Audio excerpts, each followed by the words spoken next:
அது ஒரு படுகொலை. மட்டக்களப்பு காத்தான்குடியில் நடைபெற்ற ஒரு படுகொலை.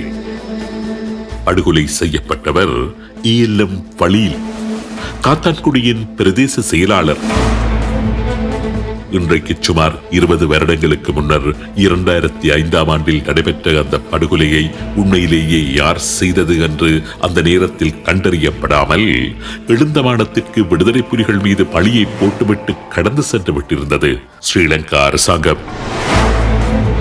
உண்மையிலேயே ஃபலீலை படுகொலை செய்தவர்கள் யார்? அந்த படுகொலையின் நோக்கம் என்ன? அந்த படுகொலையை புரிந்த குற்றவாளிகள் இன்று எங்கிருக்கின்றார்கள்? அதிர்ச்சி தரும் உண்மைகளை தேடிய ஒரு நீண்ட பயணத்தை சுமந்து வருகின்றது இன்றைய உண்மைகள் நிகழ்ச்சி.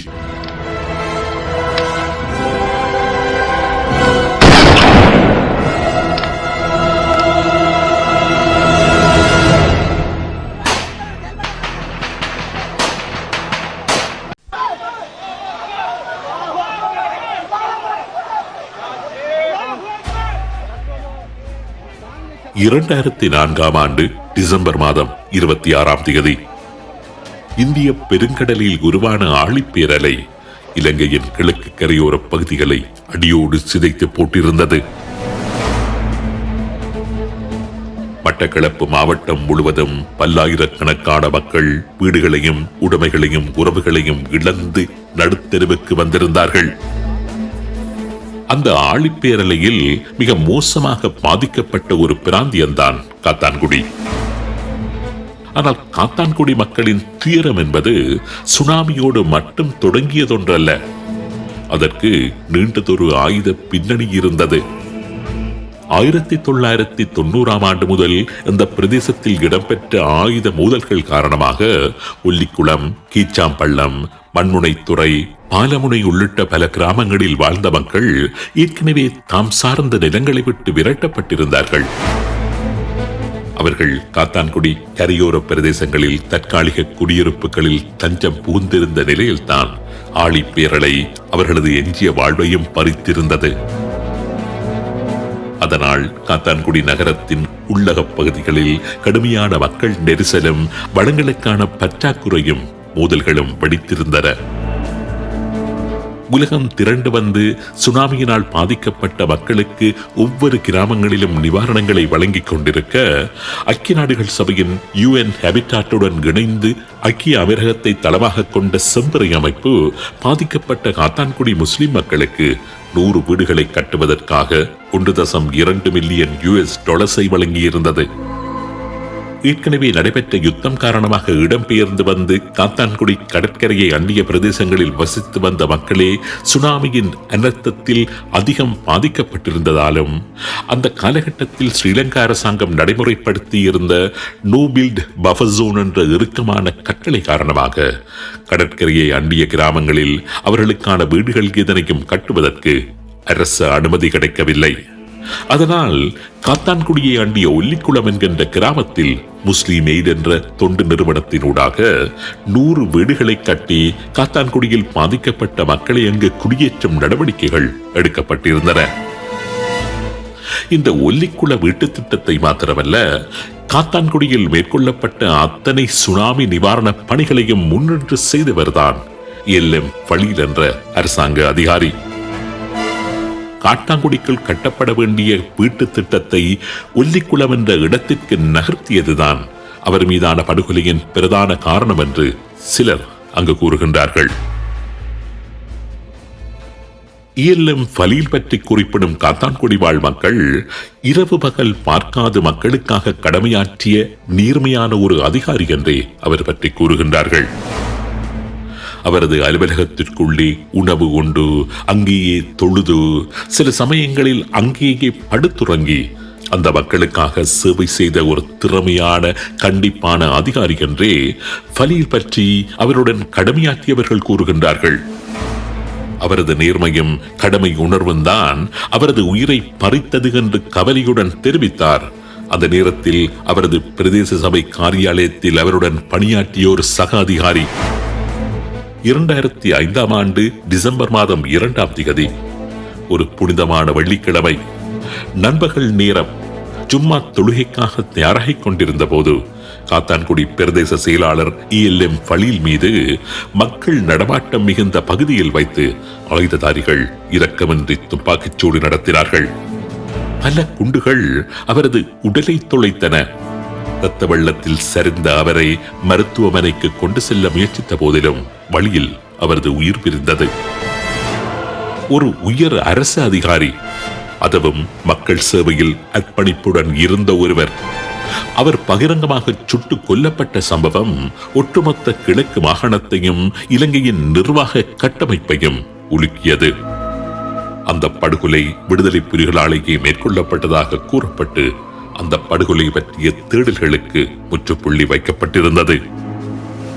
இன்றைக்கு 20 வருடங்களுக்கு முன்னர் முற்றுப்புள்ளி வைக்கப்பட்ட அந்த படுகொலையின் பின்னணியை மீண்டும் தூசு தட்டி நாம் தேடுவதற்கான காரணம், காத்தான்குடியில் இருந்து ஸ்ரீலங்காவின் குற்றப்புலனாய்வு திணைக்களம் மற்றும் பயங்கரவாத விசாரணை பிரிவுகளின் பொறுப்பாளர் சீனியர் DIG அசங்க கரவிட்டவுக்கு அனுப்பப்பட்ட ஒரு கடிதம். காத்தான்குடி பிரதேச செயலாளர் கலீலின் படுகொலை மீள் விசாரணை செய்யப்பட வேண்டும் என்றும் உண்மையான குற்றவாளிகள் தண்டிக்கப்பட வேண்டும் என்றும் காத்தான்குடியில் வசிக்கும் ஒரு முக்கிய பிரமுகர் அந்த கடிதத்தை அனுப்பி வைத்துள்ளார்.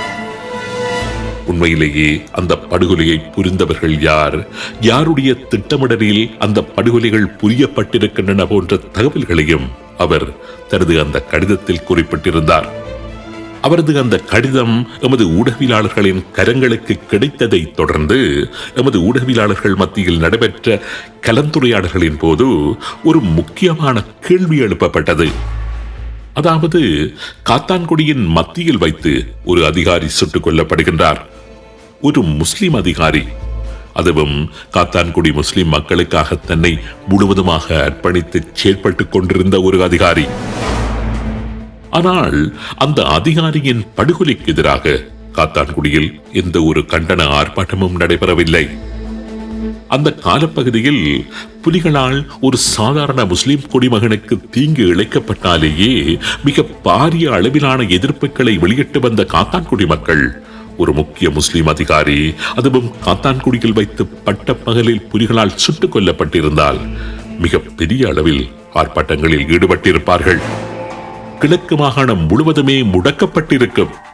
ஆனால் ஃபலீல் விடயத்தில் ஏன் அப்படியான கண்டன ஆர்ப்பாட்டங்கள் எதுவும் அப்பொழுது நடைபெறவில்லை? இது ஃபலீல் படுகொலை விசாரணைகளை கொஞ்சம் ஆழமாக சென்று தேடுகின்ற உத்வேகத்தை நமக்கு வழங்கியிருந்தது. அந்த தேடுதலில் நாங்கள் கண்டறிந்த மற்றொரு விடயம் என்னவென்றால், ஃபலீல் படுகொலை தொடர்பான வழக்குக்கான ஆதாரங்கள் காத்திரமான முறையில் வழங்கப்பட்டிருக்கவில்லை என்பதுடன் விசாரணைகளை திசை திருப்புவதற்கு பல முயற்சிகளும் அந்த காலப்பகுதியில் ஸ்ரீலங்கா போலீசார் உட்பட பலராலும் மேற்கொள்ளப்பட்டதாக காத்தான்குடியைச் சேர்ந்த சில ஊடகவியலாளர்கள் எங்களிடம் தெரிவித்தார்கள். இப்படியான சில அடிப்படை தகவல்களையும் சந்தேகங்களையும் வைத்துக் கொண்டு காத்தான்குடி நோக்கி பயணமான எமது செய்தி பிரிவு அங்கு மக்களை விசாரித்த பொழுது அதிர்ச்சிகரமான உண்மைகள் சில வெளியே வந்தன. பொதுவெளியில் கூறப்பட்ட செய்திகளுக்கு முற்றிலும் மாறான சம்பவங்கள் காத்தான்குடியில் நடைபெற்றதாக அந்த பிரதேசத்து வாழ் மக்கள் கூறுகின்றார்கள். ELM ஃபலீலின் படுகொலையை நேரில் கண்டவரும் அந்த நேரத்தில் அரச புலனாய்வாளர்களுடன் சேர்ந்து இயங்கிய அந்த கொலையாளிகளினால் தங்களுக்கு பாதிப்பு ஏற்பட்டுவிடும் என்ற அச்சம் காரணமாக உண்மைகளை மறைத்த ஒருவர் எங்களுடன் உண்மைகளை பேசினார். அன்றைய தினம் நடந்தது என்ன? ELM ஃபலீலை அன்று உண்மையாகவே சுட்டது யார்? அவர்கள் தற்பொழுது எங்கிருக்கின்றார்கள்? வாருங்கள், உண்மைகளை தேடிய அந்த பயணத்தில் நீங்களும் இணைந்து கொள்ளுங்கள். 2005ஆம் ஆண்டு டிசம்பர் மாதம் 2ஆம் தேதி வெள்ளிக்கிழமை தனது அலுவலக பணிகளை இடைநிறுத்திக் கொண்டு ஜும்மா தொழுகைக்காக புறப்படவிருந்த நேரத்தில் இலக்கத்தகடு பொருத்தப்படாத ஒரு மோட்டார் வாகனத்தில் வந்த இருவர் அவர் மீது துப்பாக்கி பிரயோகம் செய்து அவரை படுகொலை செய்கின்றார்கள். துப்பாக்கி பிரயோகம் செய்த இளைஞர்கள் யார் என்பதை அந்த நேரத்தில் அங்கிருந்த பலரும் நேரடியாக பார்த்திருக்கின்றார்கள். ஒருவர் காத்தான்குடியைச் சேர்ந்த முகமது ஷஹீத், மற்றவர் சமுத்தி நவாஸ் என்ற காத்தான்குடியில் பிரபலியமான நவாஸ். இந்த இருவருமே அந்த படுகொலையை செய்ததாக நேரில் கண்ட சாட்சிகள் எங்களிடம் தெரிவித்தார்கள். அது மட்டுமல்ல, அந்த படுகொலை நடைபெற்ற சில நாட்களில் படுகொலையை மேற்கொண்ட 2 நபர்களுக்கும் பல்வேறு சலுகைகள் காத்தான்குடியைச் சேர்ந்த ஒரு முக்கிய அரசியல் பிரமுகரால் வழங்கப்பட்டதாகவும் தெரிய வருகின்றது. சமுத்தி நவாஸுக்கு வேலைவாய்ப்பு பெற்றுக் கொடுக்கப்பட்டு அவரை கொரியாவுக்கு அனுப்பியிருந்ததுடன் கொரியாவில் இருந்து திரும்பிய அவருக்கும் அவருடைய மனைவிக்கும் சமுத்தியில் வேலைவாய்ப்பு ஏற்படுத்தி கொடுக்கப்பட்டதாகவும் கூறப்படுகின்றது. அதேபோன்று சஹீதுக்கு நகரசபையில் அந்த அரசியல்வாதியின் பிரத்யேக வாகன ஓட்டுநராக வேலைவாய்ப்பு ஏற்படுத்தி கொடுக்கப்பட்டிருந்தது. அது குறிப்பிட்ட அரசியல்வாதி ஃபலீலின் மரணத்தின் பின்னணியில் இருந்தாரா என்கின்ற கேள்வியை காத்தான்குடி மக்கள் மத்தியில் எழுப்பியிருந்தது. காத்தான்குடியைச் சேர்ந்த போலீஸ் வாய்ஸ் என்ற ஒருவருக்கு நேற்றைய தினம் ரெட் நோட்டீஸ் பிறப்பிக்கப்பட்டிருக்கின்றது. அதாவது சர்வதேச போலீசார் அவரை கைது செய்வதற்கான ஆணை. மட்டக்களப்பில் இயங்கிய கொலைக்குழு ஒன்றின் தலைவராக செயற்பட்ட போலீஸ் வாயிஸ் அந்த காலப்பகுதியில் இடம்பெற்ற பல படுகொலைகளுடன் நேரடியாக சம்பந்தப்பட்டவர். குறிப்பாக காத்தான்குடியின் பூனச்சி முனையில் ஒரு சித்திரவதை முகாம் ஒன்றை அமைத்து முள்ளிவாய்க்கால் இன அழிப்பை தொடர்ந்து மெலிக்வாமில் தஞ்சமடைந்திருந்த பல்வேறு முக்கியஸ்தர்களை கிழக்கிற்கு கொண்டு வந்து அவர்களை சித்திரவதை செய்து படுகொலை செய்த நபர் இந்த போலீஸ் வாய்ஸ் என்பது குறிப்பிடத்தக்கது. ஊடகவியலாளர் பிரகீத் இக்னலியோட படுகொலையிலும் இந்த போலீஸ் வாய்ஸ் நேரடியாக சம்பந்தப்பட்டதாக கூறப்படுகின்றது.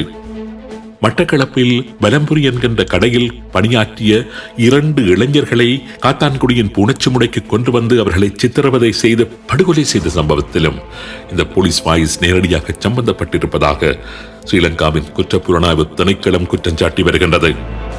இந்த போலீஸ் வாய்ஸின் மிக நெருங்கிய நண்பரும் போலீஸ் வாய்ஸின் ஆயுத குழுவில் இணைந்து பல படுகொலை சம்பவங்களில் சம்பந்தப்பட்ட இந்த குறிப்பிட்ட அரசியல்வாதிதான் பிரதேச செயலாளர் ஃபலீலின் படுகொலையின் பின்னணியில் இருந்தார் என்று காத்தான்குடியைச் சேர்ந்த சிலர் குற்றச்சாட்டுகளை முன்வைக்கின்றார்கள். காத்தான்குடி பிரதேச செயலாளர் ஃபலீலின் படுகொலை தொடர்பான விசாரணைகளை அரசாங்கம் மீள ஆரம்பிக்க வேண்டும். அந்த படுகொலையை நேரில் பார்த்த சாட்சிகள் தமது சுட்டு விரலை நீட்டுகின்ற சஹீத் என்பவர் பல்வேறு படுகொலைகளில் சம்பந்தப்பட்டார் என்கின்ற குற்றச்சாட்டுகளில் தற்பொழுது ஸ்ரீலங்கா சிறையில் தடுத்து வைக்கப்பட்டிருக்கின்றார். அந்த ஷஹீத் விசாரிக்கப்பட வேண்டும். அந்த காலகட்டத்தில் பிரதேச செயலாளர் ஃபலீலின் படுகொலையை விசாரணை செய்தவர்கள் அல்லது அந்த விசாரணையை திசை மாற்றியவர்கள் என்று காத்தான்குடி மக்களால் குற்றம் சுமத்தப்படுகின்ற போலீஸ் அதிகாரிகளான sub inspector Nasar, sub inspector Raheem, Jalaldeen போன்றவர்களும் விசாரிக்கப்பட வேண்டும். அவர்களுக்கு அந்த காலத்தில் அழுத்தங்களை வழங்கியது யார் என்றும் கண்டறியப்பட வேண்டும்.